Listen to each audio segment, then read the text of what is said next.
Hey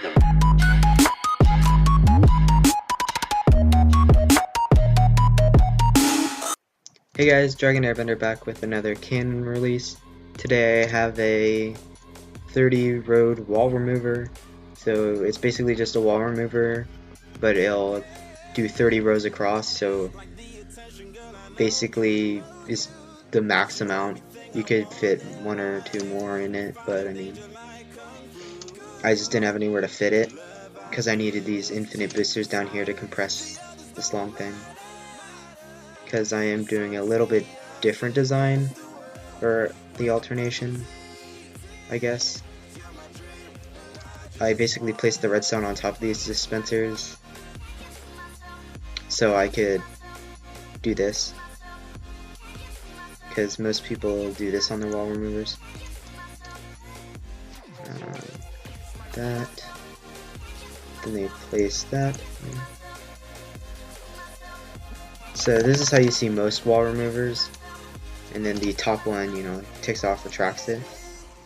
This works fine, but I mean, if you wanted to make it less high, or say the things don't have to be so high, so instead of making 5 high, I made these 3 high basically.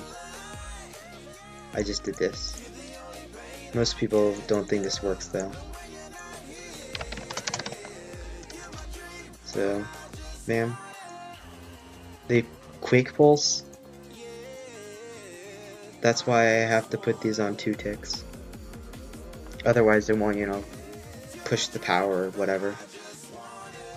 Another thing is, since I'm quick pulsing it, I had to put the redstone on top, because if I had a repeater wall,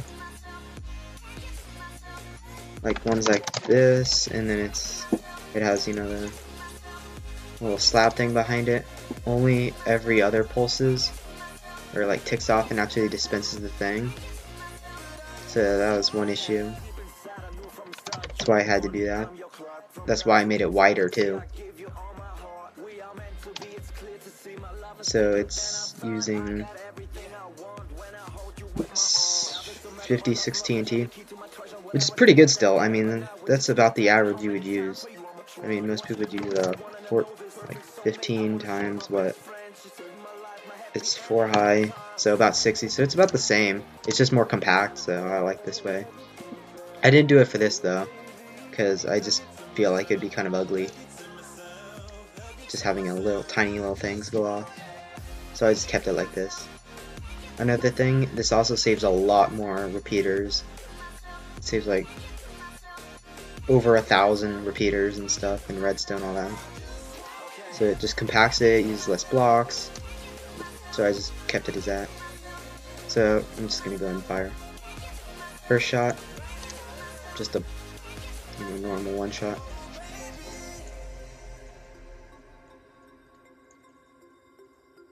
Okay, so leave this big hole. So like that. And then you just activate this again.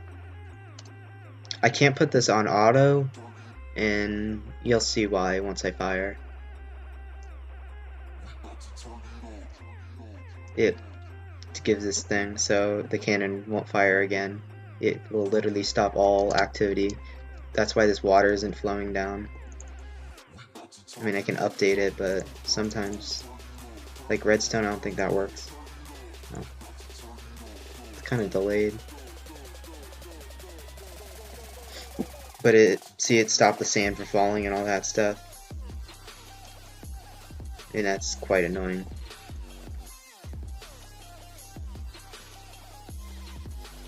But this is 30 rows right here. As I said, you could fit 1 or 2 here, but that'll kind of mess up with the one-shotting and all that stuff. And so I just left it 30. It works perfectly fine. I'll go ahead and count these. So I'll just hit this. So as you can see, they're just 1 block apart. So I could fit the maximum amount. Got 1. 29. But those are the divider pieces, so that's 30. And it leaves this little hole again to shoot through. You just keep firing. Just kind of get a little... That's perfect. As you can see, I'm not lagging the server on purpose. It's just my cannon. It's using how much TNT. Let's look.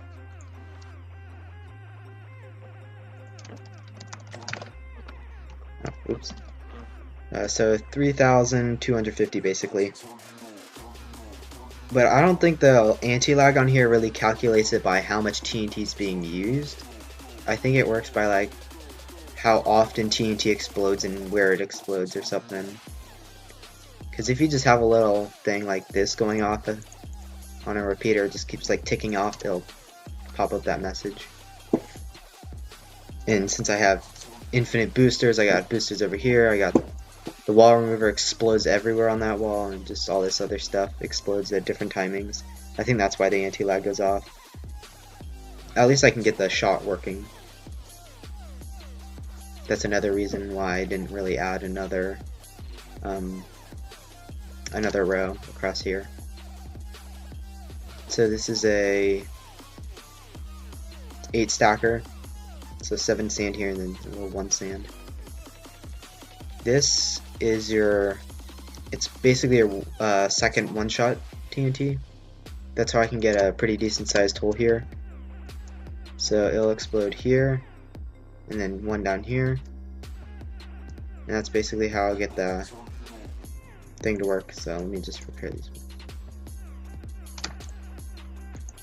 You can see little 2 explosions, one here and one there.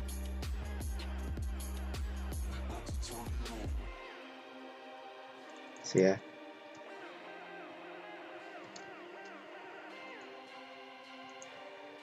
I just kind of like it. It's kind of cool just to see this entire wall just get ripped in half.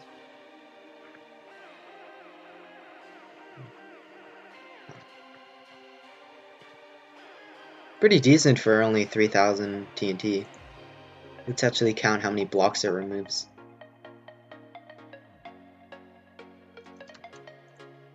Count here. 13,000 blocks. It's quite a bit for only 3,000 TNT. Well, it's like what?